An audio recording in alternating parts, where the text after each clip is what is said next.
I'm Julian Zelizer of the Longview. And I'm Jonathan Alter of Old Goats. Happy holidays, everyone. And I was thinking this week about the show 60 Minutes since it's been back in the news with a segment that was apparently cut from the episode.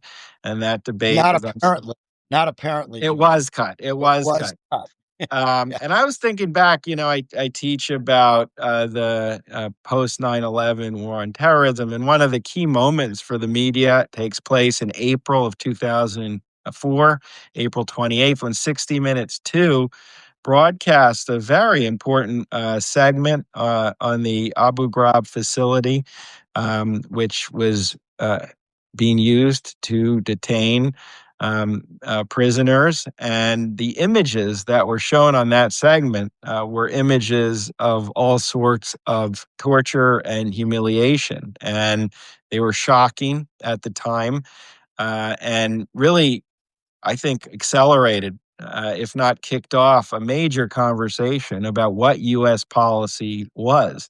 And initially, President George W. Bush kind of presents this along with Secretary Rumsfeld as a case of bad apples that you were seeing on 60 Minutes. But gradually, more reporting, including by Seymour Hersh, shows this was actually linked to the policies of the administration. 60 Minutes 2 wins the Peabody Award. But you see just how vital this kind of news coverage could be. And I couldn't help but think about that relative to what we just saw with 60 Minutes. Yeah. I mean, 60 Minutes has been a very, very important part of the American news system and American culture more broadly for 58 years. And time and again, it has broken important stories or when it didn't actually break the stories. And I think this is something that Barry Weiss has been confused about. Sometimes they just pick up on somebody else's story and put it on television. So one of her, complaints on the CECOT story was that, oh, well, what's new in it? Is there really new stuff? That's not what television news is about.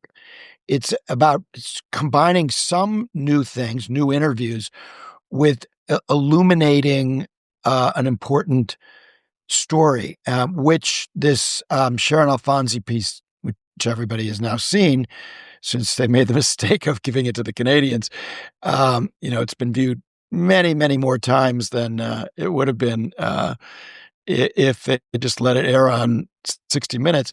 So, but, Barry Weiss tried to claim that, what's new in one of her notes. So that was a fundamental misunderstanding. And it's the same with the Abu Ghraib story. So 60 Minutes 2 did not break that story. It was broken elsewhere in the media.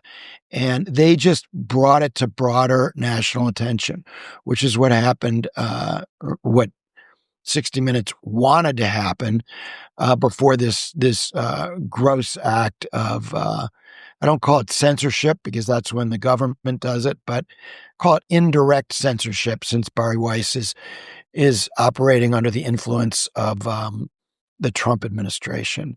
So I'm very worried about this as a precedent, but I'm hopeful that there could be a boomerang effect. I call it the Trump boomerang effect, which is what happened with Jimmy Kimmel. Remember, ABC pulled Jimmy Kimmel, suspended him. Everybody thought he was finished.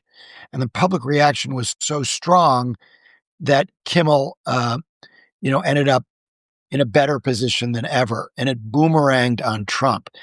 This story has the potential to do the same thing. And it's already begun to happen. I wrote a piece about the boomerang effect on Old Goats, my Substack, if people want more information about that. But I think it's useful to think about the role that 60 Minutes has played historically, which is what the Abu Ghraib story helps us do in order to sort out how we should be thinking about this story. I think those are great points. And I just to conclude, the ability of networks and large media platforms to bring things together, both visually with audio and good reporting, is different, and equally important is breaking the story for the first time. And back in 2004, that had an impact that reading occasionally about what's going on just couldn't have. And so if we lose that, we lose a lot in our democracy. But I think you're actually right, and they found out it's hard to hide these, and they will get out eventually. So anyway, thanks for doing it, and we'll talk next week, John. That was Bye bye. NNN. Bye bye.